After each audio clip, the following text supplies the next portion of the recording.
nervous system doesn't like it because it doesn't know how to navigate it. So therefore it resists it. So anything new is threatening. Those new things take a lot of energy, right? Because you don't know it. You can't just, so whatever you know is what you prefer because it feels familiar, right? So I even had someone tell me, this woman I went to for help with my finances many years ago, she goes, you know how to handle financial crisis because you've done it for years. What you don't know is how to handle success. And the reason I went to her, I didn't realize it till she told me, she goes, I bet you that the reason you're here is because you finally are starting to be successful with money. And I was like, how did you know? And she goes, because that's how it works. People don't show up until they have this threat, which is change, difference, territory unknown, right? So that there was that resistance there that, and she said, you're going to sabotage it if you're not careful because you'll be more comfortable with being back in crisis. Does that ring true for people?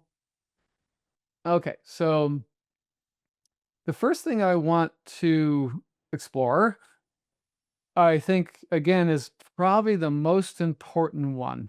And this is hearing your inner voice, your conscience, speaking to you about what you need to go towards or what you're not doing that it keeps bugging you to do.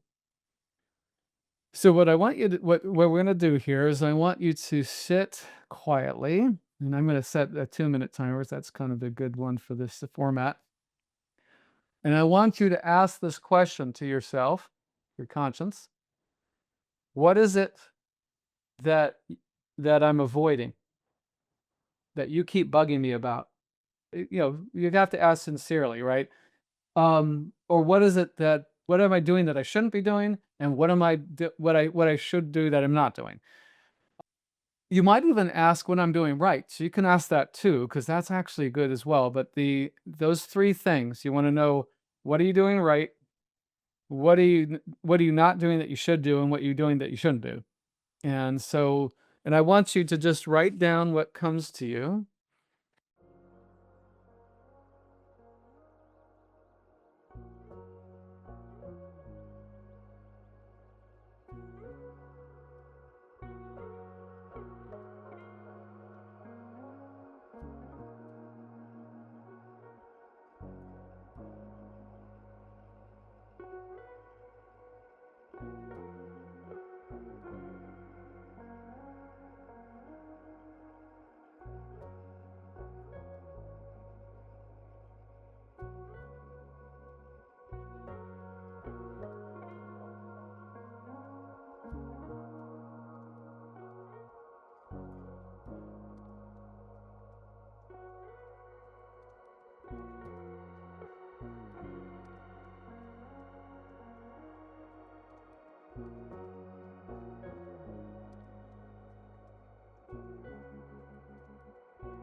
Well, the first question I have is, did you get an answer?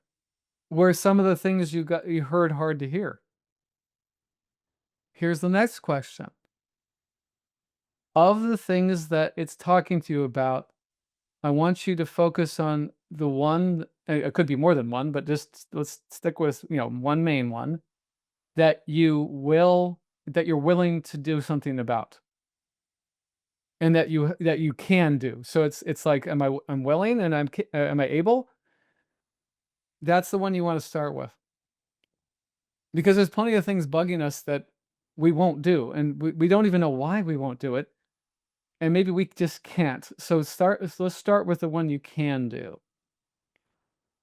And now in the case of people with chronic challenges, I would say that maybe you would want to focus on things that have to do with your wellness. The thing that's funny about that, though, is you might be amazed how much difference your health will shift if you actually attend to something that's bugging you about that doesn't seem to have anything to do with your health, like speaking up with, maybe there's something you need to say to someone that you're not saying, right? Maybe there's a boundary you need to set.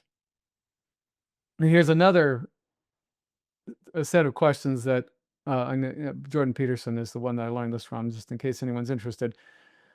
So, about this issue, typically there are one or two things that you need to do in this situation. And ask yourself this. In this task, is it about me standing up for myself and setting boundaries in some way or asserting?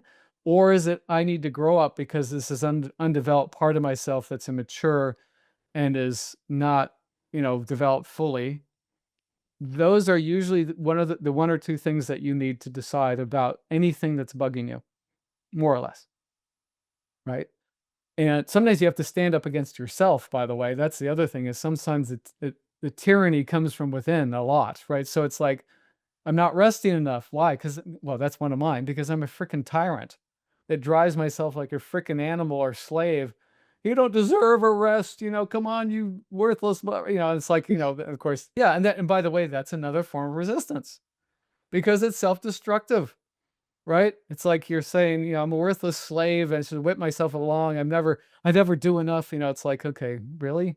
So that's another form of resistance, just in case anyone wants to know. Another resistance greatest hits is I won't let myself rest so I can earn something by some insane, you know, well, that's actually, sorry to jump around, but that's another one of its greatest hits is setting goals that are unrealistic so that it guarantees that you fail and feel bad and then you'll stop. I've done that one so many times I've lost track. So I want you to just take a minute and ask yourself that question. The question is, which one am I able and willing to do?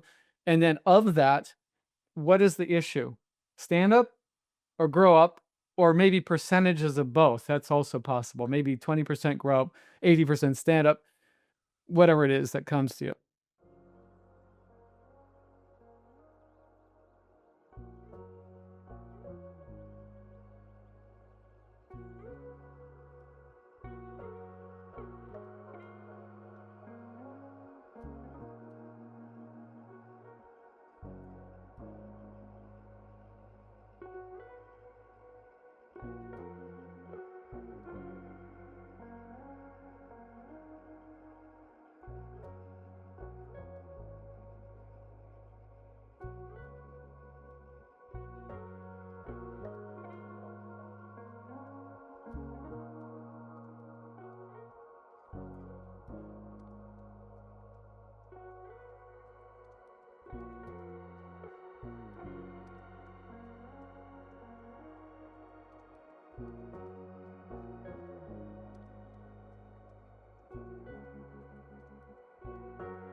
All right, so now here's the next step. I want you to write down what your first step would be towards the goal.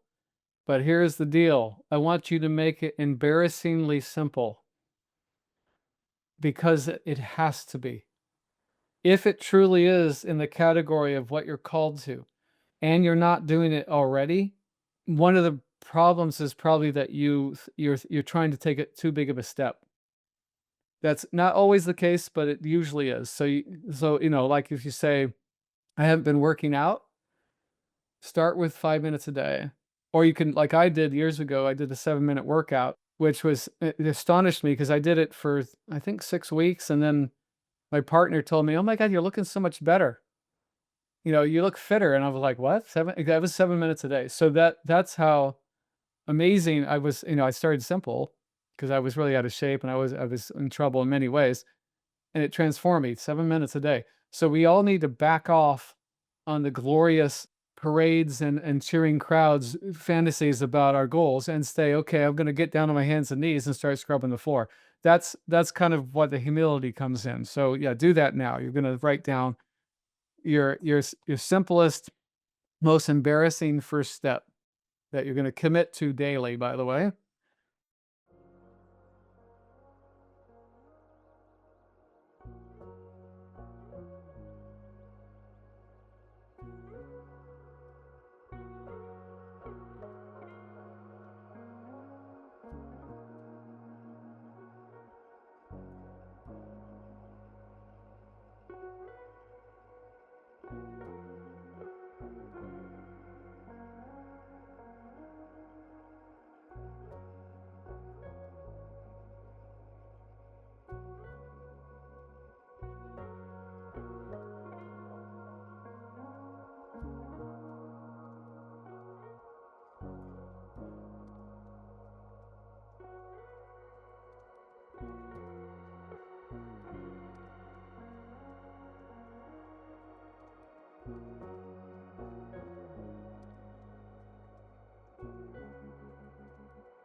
All right, so next we're going to add some fuel to the fire.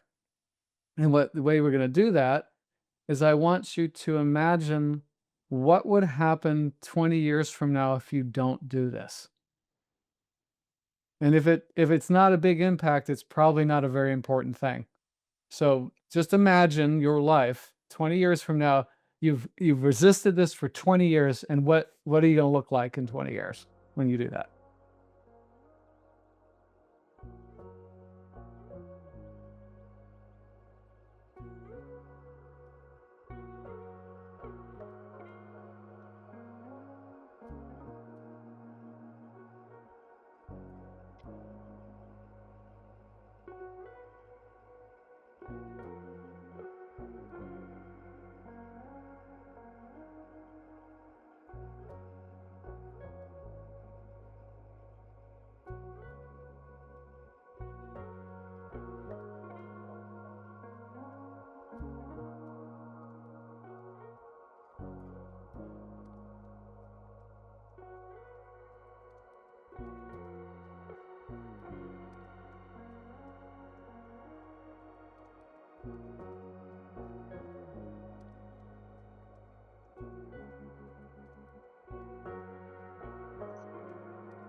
Okay. Now, how did that go for you guys? Did that feel helpful, that part? That's part of what that resistance also does. It says, oh, don't worry about it. Just have another drink, or whatever it's talking to you about. If you found this content helpful, please like and subscribe. You can look forward to more videos about how to overcome chronic illness and chronic pain.